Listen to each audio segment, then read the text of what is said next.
Hi guys, I'm Nick Jenzen-Jones, the Director of Research with Headstamp Publishing, and I'm here today with László Becz, the author of our newest book, Rifles on the Danube. Yeah. László, we're on the Danube. Yeah, we're on the Danube. And it's a beautiful day, we've had very lucky weather here. Yeah, we are very lucky. We could see the oldest part of the town. It is called Buda. You could see some castle, some church as well. Yeah. And we are nearby the parliament where we showed this video with Nick. So here we are. So tell us, why did you write a book called Rifles on the Danube? Yeah, it's a good question, Nick. So I wrote this book because we have no any information available since the early 90s about these Hungarian weapons. And a lot of collectors like me want to know how these guns are made, when, why, who's invented these war things, how this Russian AKs came from the Hungarian manufacturing. They want to get some up-to-date information, not just from technical perspective, but from the historical background as well. So when I started to collect AKs, I realized we have no any written information. Even as the fantasy books, we have nothing. So that's the reason. And not even in Hungarian, right? Not even in Hungarian. Much less in English. So we had much more information and documents in the Russian archives than in Hungary.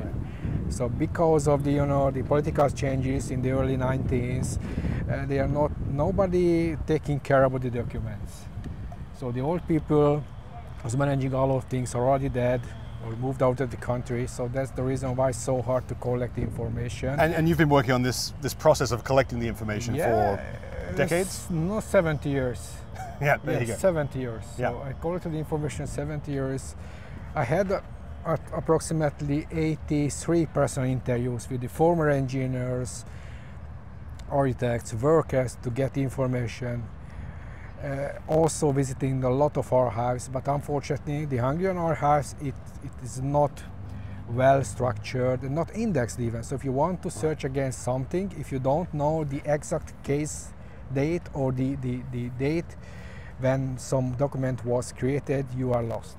And so in Hungarian, the process was to assemble that information and produce a book, a reference volume. Yeah. In English, what's out there now? If you're an English collector, is there anything that you can get that has a comprehensive history of Hungarian AKs? Yeah, that's right. So this is the first? This is the first. We indicated all of the Hungarian sources in an English language to help the future researchers to get valid information. They just go to the archives, see the documents, they could translate it, but they have the basic points where they could go. Yeah, so the whole book is the whole book is fully referenced.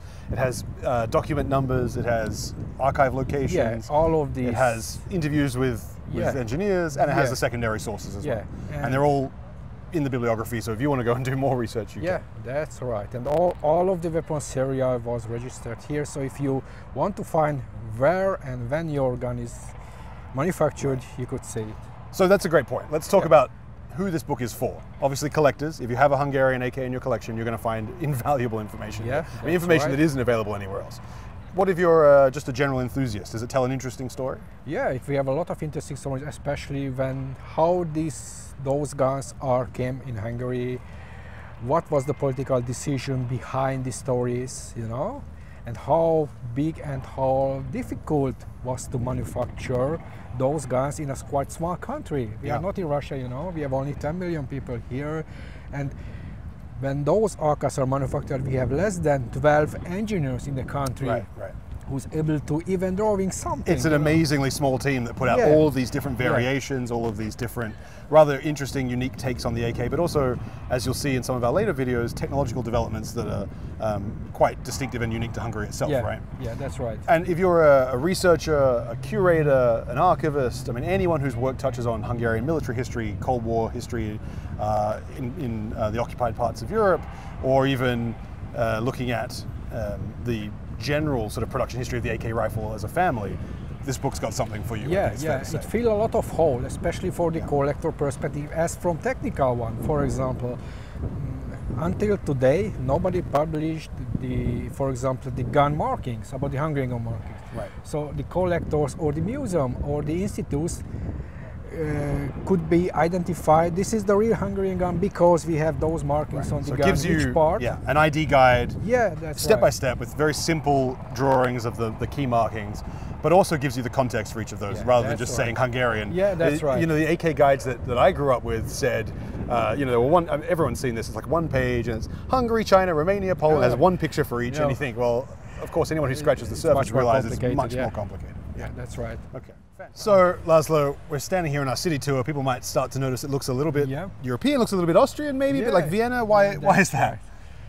Hungary was part of the Austrian-Hungarian monarchy till 1868, when we got our independence.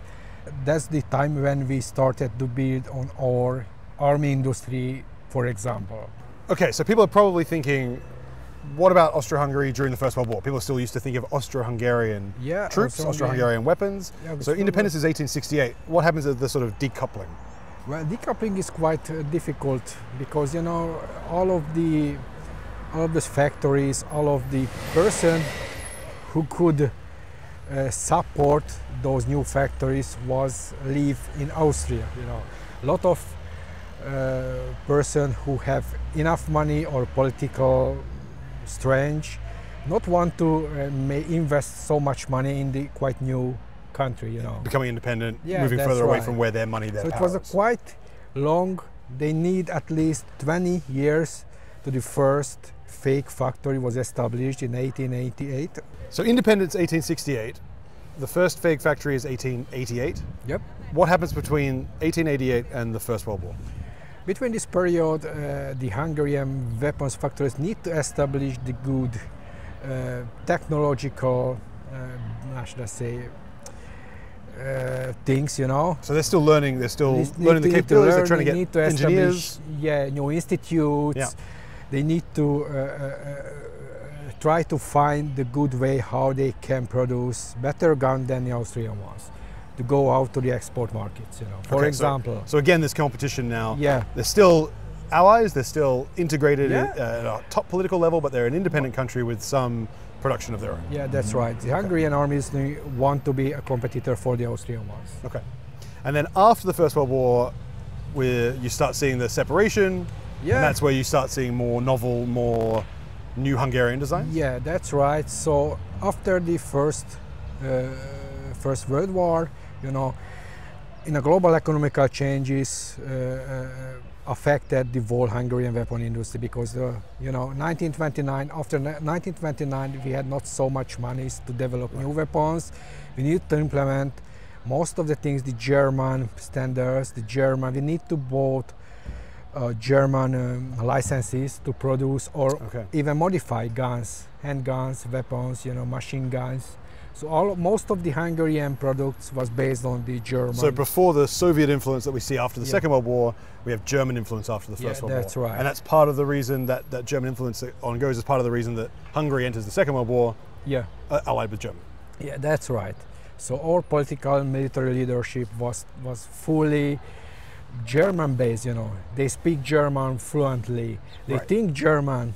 German military organization, the military is organized on This German was lines. not just the military industry, but in a general thing. So so politically.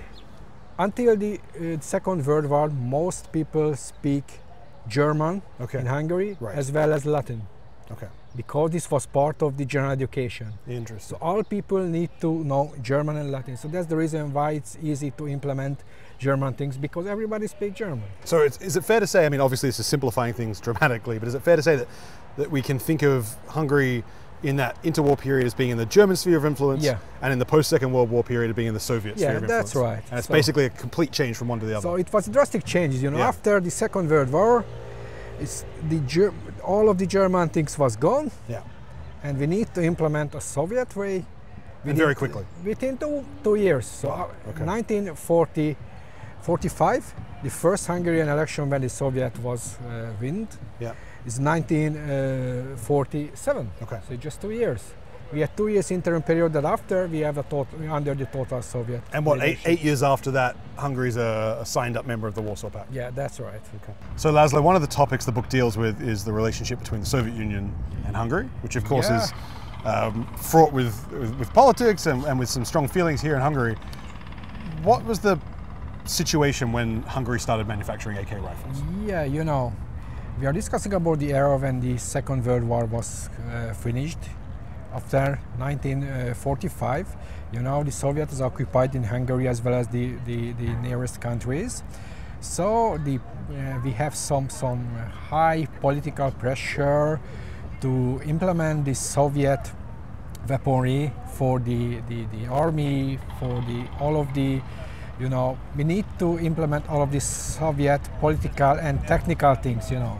So this is Warsaw Pact, we're talking 1955, I think Hungary joins the Warsaw Pact officially? No, 55. 55? 55. Yep. And then there's pressure to standardize equipment, which means at that point in history the AK. Yeah, that's right. So the first high-level pressure from Soviet Union was for 1955 when we joined to the Warsaw Pact. So they want to standardize all of the countries, Bulgaria, Czech Republic, you know, Yugoslavia. All countries need to use the same structure, the same weaponry, because this will help to manage the wall things in case of war. You know. Certainly the same caliber, right? Yeah, so, same so caliber, Hungary quite quickly manufactures a copy of the AK? Yeah, that's right. And the 7.62x39 cartridge? Yeah, that's right.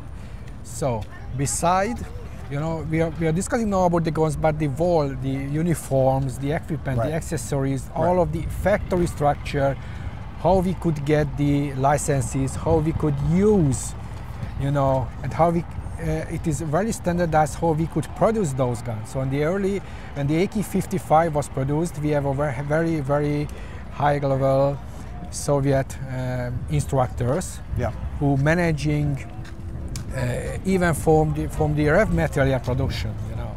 Right, so the engineers come, the technical data package comes, the whole thing is set up basically as a copy originally. Yeah, copy originally. So when does Hungary start tweaking the design, start introducing their own developments? Yeah, it was around when the AK-55 was introduced to the army. It was quite new, quite good, but you know, it was based on the old technology. They used forged and so this is an AK copy, not an AKM copy. Yeah, right? That's right. So when every gun which produced in Hungary at this time was we pay a lot of money for that. Yeah. Twice as we could bought from to buy Russia. a new gun from Russia would have been cheaper. Right. Yeah, that's right. So the political leaders and the economical leaders says it's not good. We need to buy a quite brand new gun which we could export it. You know. Okay, so part of the drive is economic internal purchases or imports, and part of it's economic external sales, export. That's right. Okay, so it's primarily an economic decision. Economical, but you know, every decision in Hungary need to be done in political. And this is what we're coming back to. Everything has a Soviet oversight of some kind, right, and influence. If you have the approval from political side, everything possible. Okay. And if you don't, nothing. They are not seeing the cost. So if somebody approves from political level, you need to do it. You need to manufacture this. You have to do it. Yeah. Okay. At all costs. And that was sort of the paradigm under which Soviet-Hungary relationship existed for some time. Relationship was quite good at this time. You know, we are a quite new country after the Second World War. So you know the new structure was built, new factory was born. A lot of new things are implemented to the Soviet way. Right. Okay. So we have no unemployment. A lot of new buildings, you know, was built. A lot of new technologies came in the country, which was not so common in Hungary previously. You know. And at some point, not too long thereafter, that relationship deteriorates. Yeah. We have a deterioration, and then eventually, Hungary transitions away from the Soviet Union with the fall of the Berlin Wall. Yeah. And then the AK rifle sticks around. Yeah, that's right. So in the mid of 60s or early 70s, we realized we need to develop some new guns to be able to sold it we could go to the export market, you know. Because everybody use AK guns, but the standard one. So if you want to buy a AK gun, you could buy a cheap Bulgarian or the Soviet. Right. So why compete with that? Why not make something new, innovative, a new product for the market? Yeah, that's right. Besides, those investments could help to the armament of the Hungarian army as well. So, why we are not standardize the new gun to the Hungarian army, which we could able to make it and export. And we see that through the whole book, this two-track development process, right? One is thinking about what does the armed forces need. The other is how can we sell this abroad and bring some much-needed cash into the country. Yeah, that's right. Okay. And then why does the last question, I guess, at the end of that tale of that production, why does it last so long? What is it that motivates Hungarian production to continue after the fall of the Berlin Wall? Well, this is about we have less opportunities, for example, less engineers who are able to manage these changes, you know. As well as in the late 80s, we had not so much political pressure as before, but we had less and less capable person who thinking out of the box, you know. We cannot able to, for example, Hungarian engineers could not able to participate any international expos or whatever, where they can exchanging see, ideas. Where they can see what is the good way to develop a new gun. So it wasn't like Hungary was going to move from the fall of the Berlin Wall to making NATO cartridges. It wouldn't make sense to do a complete logistical change, right? So the AK obviously has some longevity here for that reason. Does it also, you're talking about the decline of the knowledge base in Hungary, the engineers getting older and not being able to travel. Does that mean that it would have been difficult for Hungary to innovate in any direction, to make a new Hungarian rifle? That's right. It's not, most issues about the technical, as you already mentioned. So if the engineer is not up to date about the new technologies, they cannot innovate too much. Second is the money. They had not enough money to, as well as time, to develop, for example, 10 things, and from these 10 5 is okay, 5 is not. But they had no time to develop 10 or just 1 or 2. And they are very lucky if their plans are realized and not going to the trash. So, and that's right. I mean, I think it's fair to say that Hungary historically has had some tremendously innovative small arms designers, right? I mean, from pre-Soviet times, obviously, all the way through to present day. But a lot of the times we see in Hungarian small arms development history, those designs dead end for one reason or another. And a lot of the time it's because of funding and the ability of the military to react to the ideas. And some cases the engineers who's managing the whole things was dead or even retired. That's the reason why this book was created. Now it will be published by the Headstamp Publishing. I'm very happy with it and very confident with not just the publishing but the content as well. So we're looking forward to it. The Kickstarter is live now, so if you haven't already, please head over there and pledge your support for László's fantastic book, and we'll come back to you soon with some more videos. Thank you.